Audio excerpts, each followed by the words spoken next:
Okay, folks, our AMSOIL Fishing Report is now going to head up to Ontario, where our pro Danny Herbeck is standing by. He's always on the water. Danny, always good to talk to you. Before we talk about fishing, you were on your roof today doing what?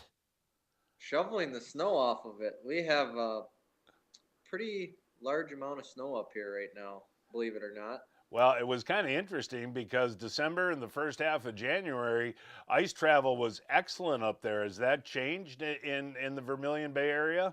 It really has. Just in the last week to 10 days, we got probably between 2 and 3 snowfalls, 12 to 14 inches of snow on top of what the little bit we had prior, and that seemed to really make travel horrible. There's slush, 4 to 8 inches of slush almost everywhere on all the lakes right now. It's really bad actually. What kind of weather do you need to firm that up or change the travel? Just need some cold, some colder weather and the snow to settle a little bit, and it should. I mean, it's gonna go away. It will. It's just right now it seems to be pretty bad out there. So if guys wanted to come up to Ontario and fish this time of year, snowmobile or you got to have tracks on your ATV, is that the case? Yep, snowmobile or tracks, and you're gonna want. I mean, you can get out and fish some of the stuff that hasn't been touched, but you're gonna want to stick to fished areas that where the snow has been beat down and it gets a chance to freeze at night. That way, you're not gonna be standing in water all day, obviously. So it's not like down here in Wisconsin or Minnesota or the Dakotas where they plow roads at all. Well, they're not really nothing where it's you actually want to spend your time and fish. I would say. Um, you're gonna want to get out there and you know find some areas that you've seen people have fished prior, and it'll be all right. All right, well, let's talk about the fishing then. Say you really want to bust your butt and take your snowmobile out there. And generally speaking, how is the fishing in late January, February? It's just as good as it was beginning of the last report we did. The walleye bite, you're not going to see as much of a daytime bite. You're going to see more of an evening bite now. We are kind of in the entering the dead of winter, so their feeding periods are going to shorten up, obviously. But they're still on the same type of structures, doing the same type of thing, and the fishing, believe it or not, though, has held pretty strong throughout the winter. It's been pretty good.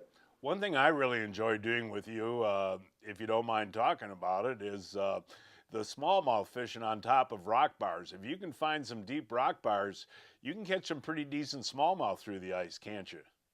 Oh yeah, it's a majorly underlooked thing, and it's well, as we've done before, it's a blast, and they're really eager to bite, and you don't have to spend all day fishing a spot to catch them. You pull up, they bite right away, you catch what's there, and you move on.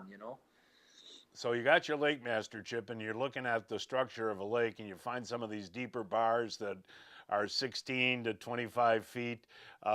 Is that generally what you're looking for, and what type of baits do you use for the smallmouth?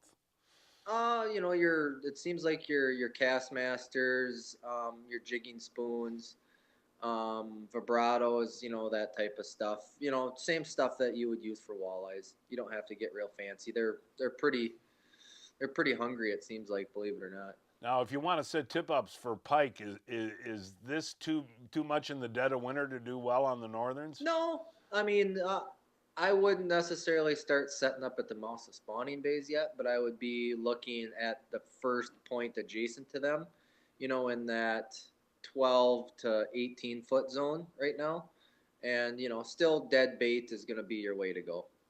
And before you go, I want to mention too, and you've been a big explorer and innovator in this type of fishing. The crappie fishing in basins in certain lakes can be pretty good up in Ontario, right? Oh yeah, yeah, and like they're every year they're spreading out further. And one thing that we did not talk about that I just hit me now is lake trout opened up Oh yeah. January 1st.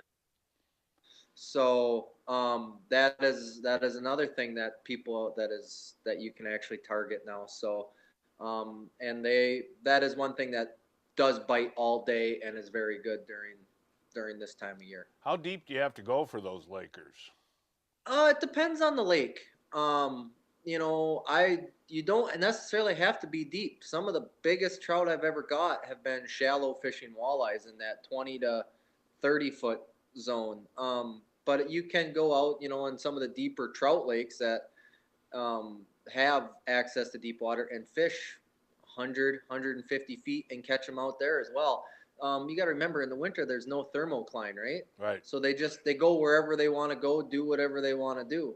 And the main thing is to be on structure. You know, same type of structure you would look for walleyes. You know, humps, bars, and that type of stuff. And you know, don't be afraid to start out in 20 feet and work your way down that ledge till you make contact with fish. And then once you find what depth they're at, then concentrate on that. Obviously. Big tubes, big white plastics. That's what I like. Yep, yep. Your Kalins 5-inch jerk minnows, the white tubes, the big cast masters, and and cover. The main thing is to not don't just cover water by moving holes, but cover the water column vertically. Right. You know what I mean? Start. I mean, a lot of times, a lot of the big trout I've ever caught have been 20 feet of water or less, or 20 feet down over 50, 60, 80 feet of water. They don't necessarily always lay on the bottom like people would think. And they like to chase. They really like to chase. Yeah, I love that when they chase, so you can watch them on Yeah. the locator and reel real fast.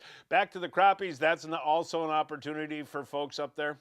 Oh, yeah. Yep. There's a lot of really good lakes that are popping up around the area. And like I said, every year seem to find a new one or two that they've been into that nobody's really found them in yet. And it's a really good and up and coming thing around this area that's not really heavily fished yet. And again, I love this time of year, the basins, 20 to 35 feet of water. Yep. The main thing is you want to look for is a mud bottom basin, a relatively close to a back shallow spawning bay, and they'll be right there. All right, buddy. Well, hey, thank you so much, Danny. Go back to shoveling your roof, huh? Yeah, I'm really looking forward to that.